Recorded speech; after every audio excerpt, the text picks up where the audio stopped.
that statement back for a second. What's the first thing we always do before we even start?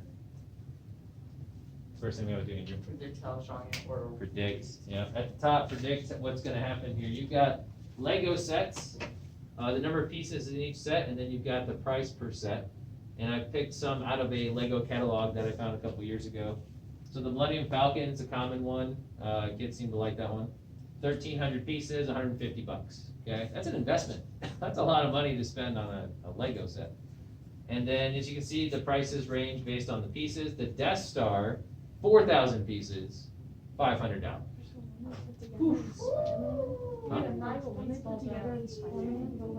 Yeah, it is cool. Yeah, so you see the range. Looks like the one with the most pieces is the Ghostbusters Firehouse, has 4,600. It's a beast. But I do notice that it's 350. Look at that. So the Death Star has a few less pieces, at 600 less pieces, but it's more. Okay. So we need to talk about that. That might be like Brand. marketing. Pretty much based on Marketing thing? popularity Okay. of the franchise. Yes. Yeah. So you got the Star Wars franchise, which is going to be possibly worth more than the Ghostbusters franchise, which it is. So just by putting the Star Wars logo on there, it's worth more, right? Because people will pay for it because it's the Death Star. Now it's $500, so it's, like I said, that's a lot of cash. But if you're going to go with the Ghostbusters one, not as popular and slightly outdated. There was a new movie that came out with an all-female cast recently. Okay, maybe we revived it a little bit. But it's still not going to have the notoriety of a Star Wars, which has a new movie every single year. Okay. All right, so go ahead and start plotting your points. And everybody made their prediction. Will the number of if pieces increase, will price increase? Okay. Moderate, strong, weak. Call it out real quick. Moderate. Moderate. Moderately strong. Moderately strong. Okay. Because of what we just talked about. Pieces will increase, price will increase, but there's other variables in play. You know, like what kind of set is it? Like the Nexo Knights might not be as popular as the Disney Castle. Ninjago might not be as popular as Minecraft, right? So they might fluctuate in price a little bit. All right, overall the trend should be positive though, of course.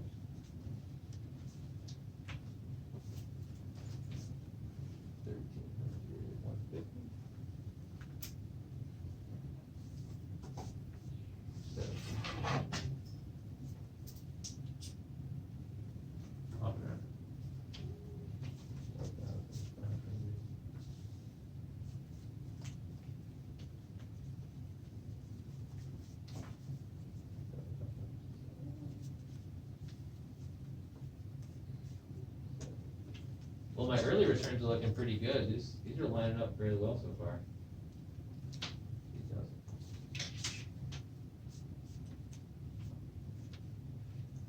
Yeah, still good. 1,500, 130. Right in there. Not too bad.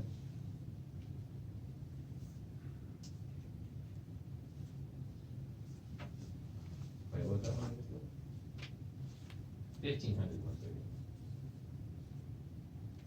Yeah, that's right.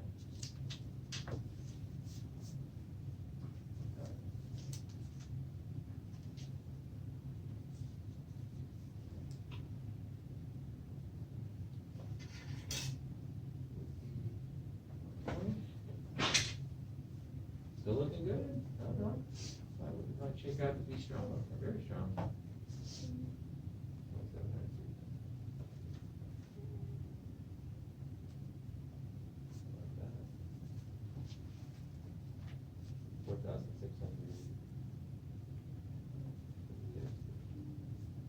Oh, who put that on the list?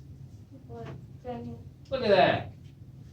I was going along all nice and linear like, and then this silly Ghostbuster one had to sneak in there. Okay, fine, whatever. Come on, Disney Castle, right the ship. Let's go. 4,000. 3. Still not in line with the others. These more expensive sets are getting me. Okay. Come on, Nexo Knights.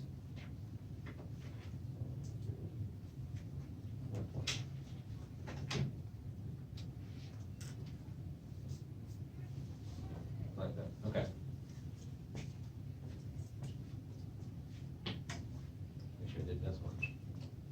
5, 6, 7, 8, 9, 10, 11, 12.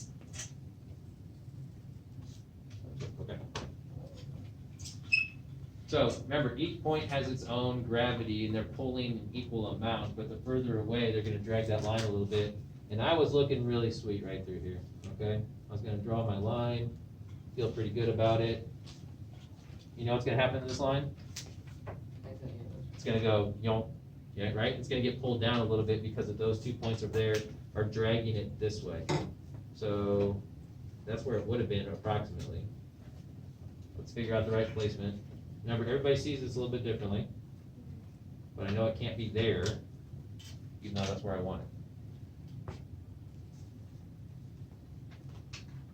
So when it says input your equation for the line of estimate, is that like your estimate line or is that like the computer line? Okay, so what we're gonna do there, Hudson, is we're gonna do our circle, our 2 coordinates, right? And you saw this in the Kahoot also. Circle your 2 coordinates, find the slope. And then now we have a method. Does everybody see this? We have a method to find the y-intercept without actually looking at it. We can just plug in numbers and figure it out. Not that we have to do that today, if you can visualize it. Now, ideally, wouldn't this graph, wouldn't my line of best fit go through 0, 0? Ideally, right? Because if you have 0 pieces, hopefully you would be spending $0. But that doesn't, the line of best fit doesn't always work like that. Like, remember the NBA example? 0 shots means 0 points, but we found the best line was like -4 on the y-intercept, okay? Because it just dropped it down a little bit. These 2 points are really throwing off my game, okay? So circle your 2 coordinates that you're gonna use, like figure out where your line's gonna go. How much is this pole gonna have on the line? We're still striving for half above, half below if we can get it. Okay, let's say I go with something like that. Scan your line, find a couple of coordinates you think you can use. I think I could use this one down here. That's at 500, 50.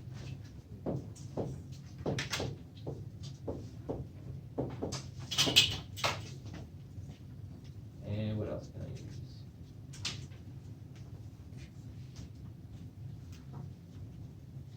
I can approximate that one pretty well.